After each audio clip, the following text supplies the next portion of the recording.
Welcome back to the show. We've just had an hour off fiddling with the video camera. Now, we were talking about childhood living locations, but let's do something slightly different. Let's talk about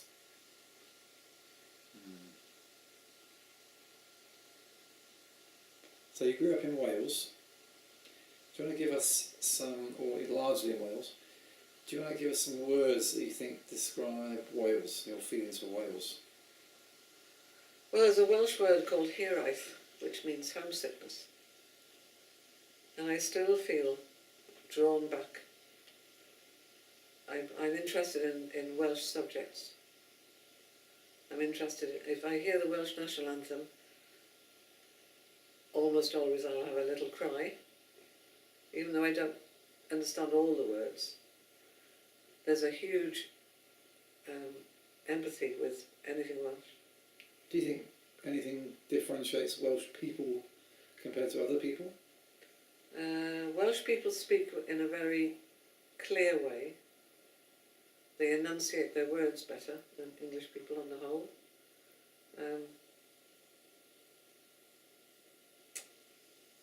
There's a bond between, for people who are Welsh, that I don't necessarily think English people have. There's not that national pride. I don't think English people have that national pride that Welsh people have. You came from exclusively living in the south part of Wales, Yes. which is the mining part. Yes. And do you want to kind of talk about how that mining part of Wales was a part of your life at all? We can scrub this bit if it doesn't work, but I was just thinking about how you were around the mines a lot. Well, almost all my father's parishioners were miners, and in the old-fashioned way of being a vicar then, you would go and visit them in their homes like a doctor would. So he would make, every week he would be making visits to various people to help them out if they were ill, to find out what they needed, and he would source those things, or he would find somebody who could supply those things. So the kind of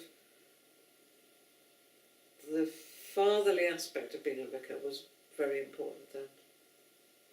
People would come to him with their problems, and he would help them solve their problems. And it might be marriage problems, or problems with their children, or all sorts of things. So he was like an emotional doctor.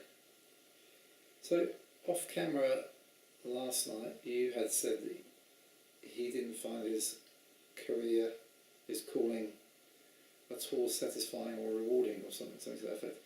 And yet it sounds like helping people in those very practical ways, as well as more religious ways, could be quite rewarding. So do you want to just talk about why you think he didn't find those things satisfying? Well, everything was all right until he was 49, and he had a heart attack because he had been helping to relay the parish hall floor, and there'd been a group of them, but the group gradually drifted away, and in the end my father was left with doing the whole job himself, physically himself, and he had a heart attack. And as he was recovering from this major heart attack, the local diocese, which is the kind of church overseeing council, asked the parish to donate some money so that he and his family could go on holiday. And nobody would give any money, even though he'd practically killed himself. And then he began to lose his faith. So after that, it wasn't the joyous job it had been for him. So things changed. just so this is more from me understanding, more from the video, but we'll get it anyway. Is last night you had said that you felt he was always depressed, Yes, his life. I do. Yes, I do. I think, and yet you said something a bit different, which I don't want to pick on, but I just want to understand it. So it was very clear that 49 has a heart attack, gets depressed, loses faith. Last night he was like always depressed. So do you want to? well, I think he had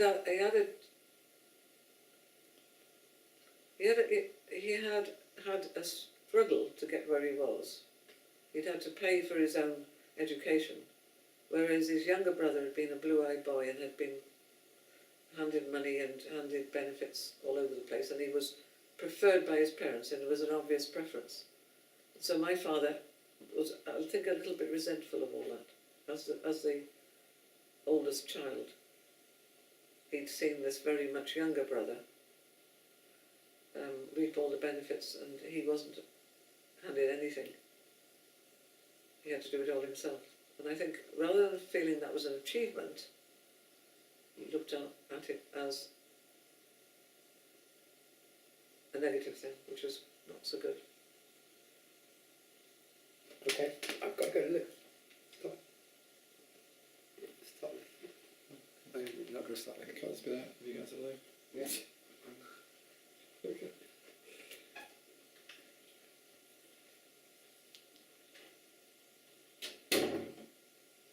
Okay, so you just referred to indirectly your grandparents. Yes. Do you want to give us any insights into who they were? Okay. Is that on or not?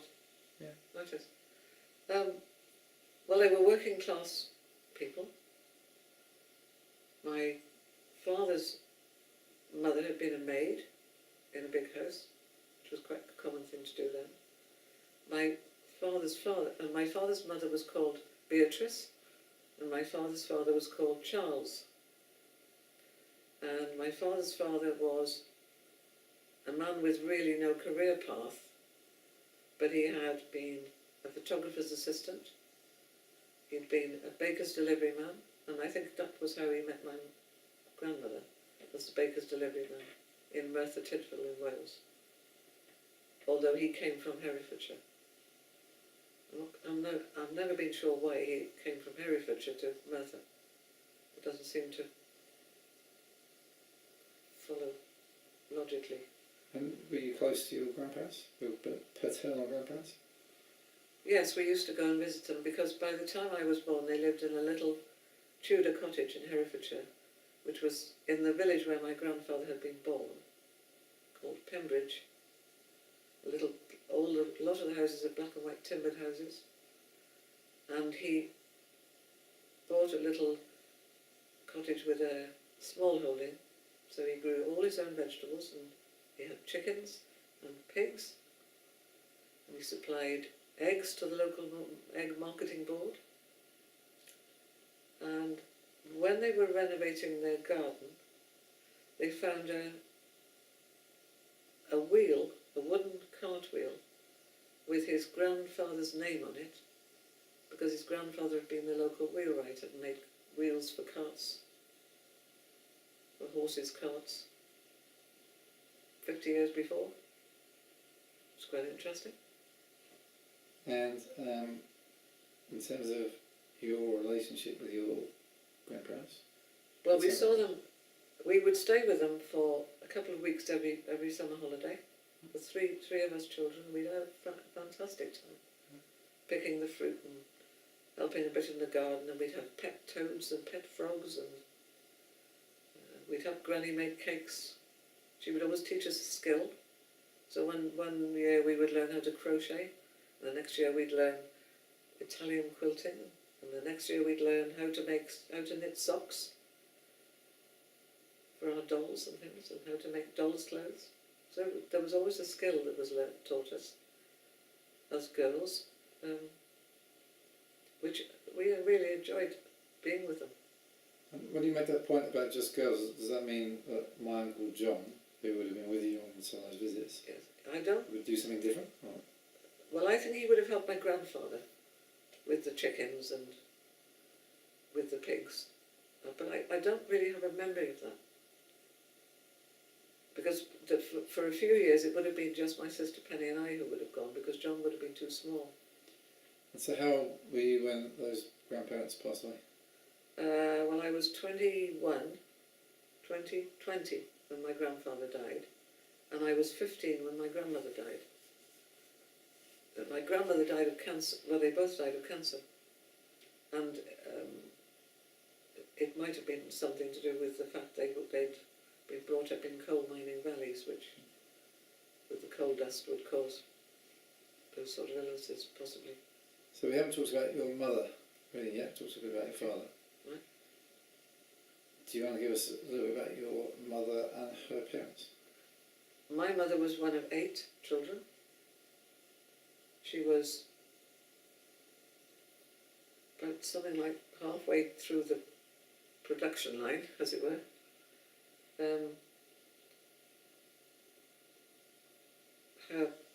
I don't know whether her mother had ever actually worked before she got married. I never thought to ask. But her name was Gwen Llan, which in English is Snow White. And her father's name was David, and he was I can't remember what the name is, but he worked in the mines looking after the mine horses. And I believe that his father had been a gentleman and had never, had money, but I don't know quite what happened to the money. And they lived in a place called Pontypridd in South Wales. And my mother had one brother called Christmas David, because he was born on Christmas Day. And so with your maternal grandparents, Yes. did you get to know them very well? No, I never got to know them terribly well. Why is that? They lived in Cardiff. I don't know why not. I can remember. I do have some memories of being in their house in Cardiff. Like, I remember sitting on my grandfather's knee, and he still had his dressing gown on, and he was toasting cheese over a coal fire to eat for breakfast on a big long toasting fork. How old do you think you were at that And moment? I couldn't have been more than about 5. So that'd be Emma's age now.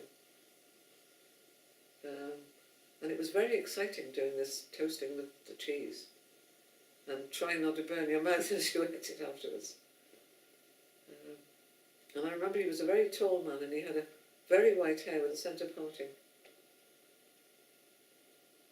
But I think possibly he died when I was quite young. I think I was only about 9 when my grandmother died, and he had already died by then. So that's possibly why I didn't get to know them awfully well.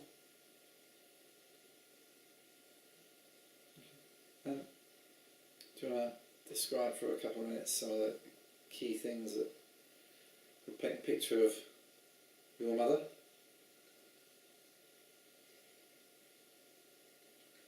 My mother was quite a smiley woman, and she had absolutely beautiful skin.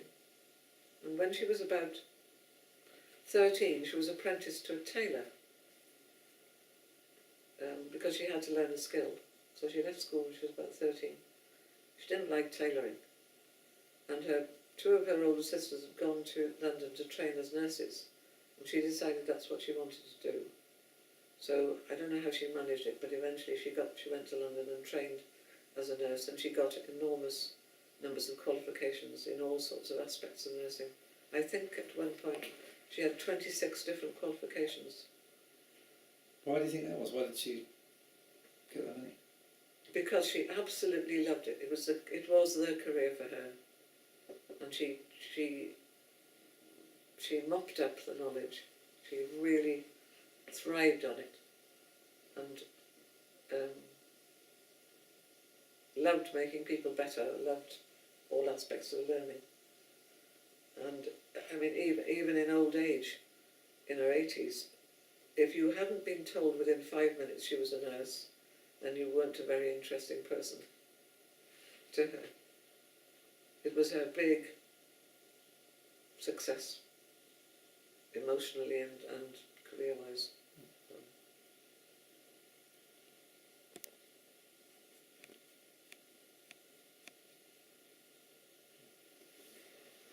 So, your mother found this calling, which she did for many years.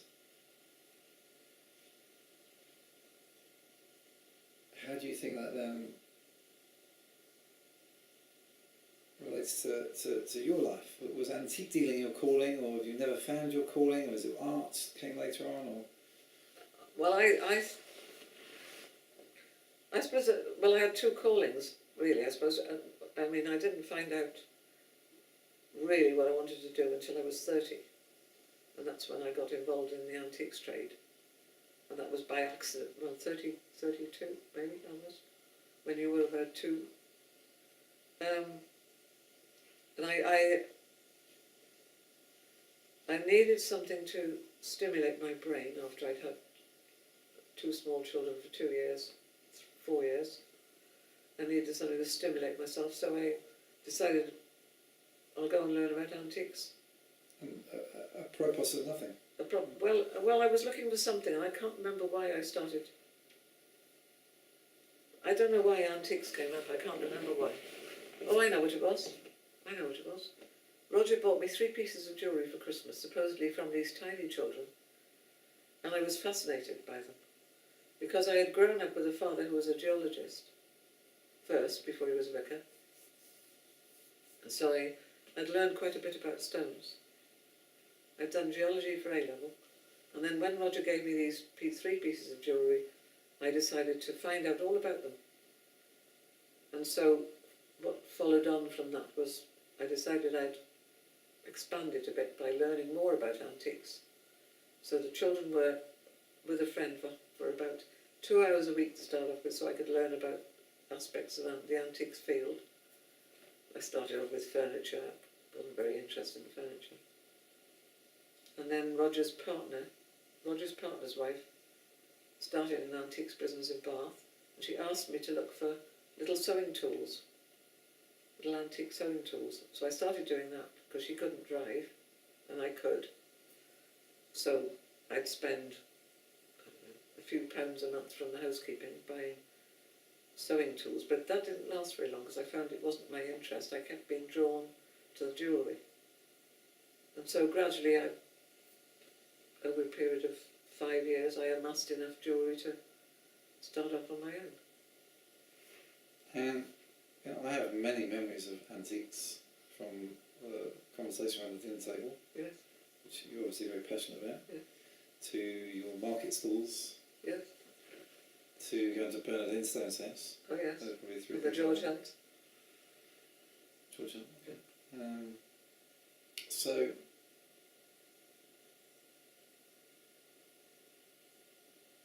how many years do you think you were really passionate and active as an antique dealer? Because at some point you stopped.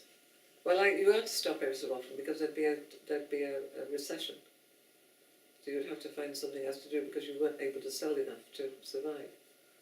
But my aim always was, I did it for 26 years altogether, with little passage of perhaps 6 months every so often when I had to go off and do something different. But my fascination always was with the learning aspect of it. I made my mind up quite early on that nothing would pass through my hands that I hadn't investigated as far as possible for it to find its origins, where it was made, possibly who made it, and so on. Do you want to tell us 1 or 2 of your most memorable finds? Because I certainly would remember you coming home from London, a trip to explore, and you might have found something you bought for £5, you thought was worth 1,000 or something. Not that it was about the money, but what were some of your most memorable, rare finds? Well, the first real find was when I already had a stall in Bath selling a range of antique jewellery from different periods. And a lady dealer came up to my stall one day wearing the most amazing necklace. And as a dealer, you would wear your stock.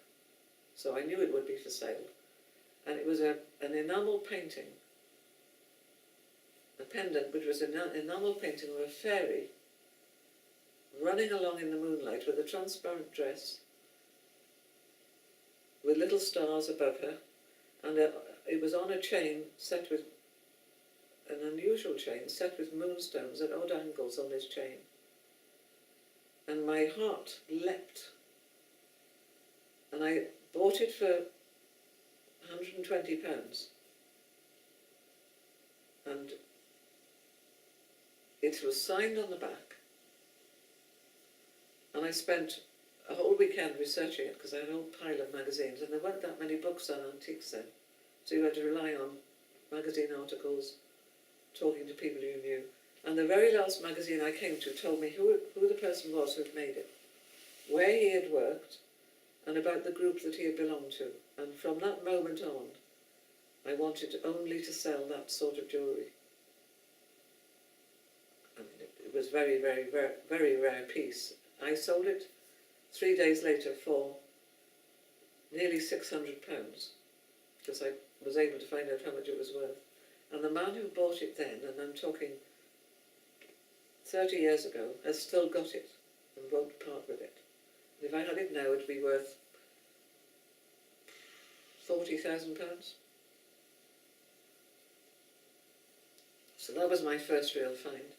There were a good few like that, but not as exciting, not quite as exciting as the first one.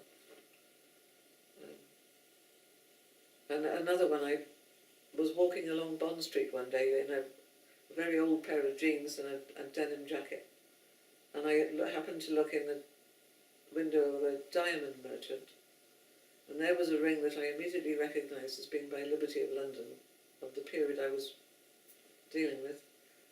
So I walked in, rang the bell to get in, did a deal, paid £200 for this ring. I walked 100 yards and sold it for 1,000. Because it was quite important. So, I mean, so there were a good few things like that. But the more I got to know, the more I taught myself, the more I found out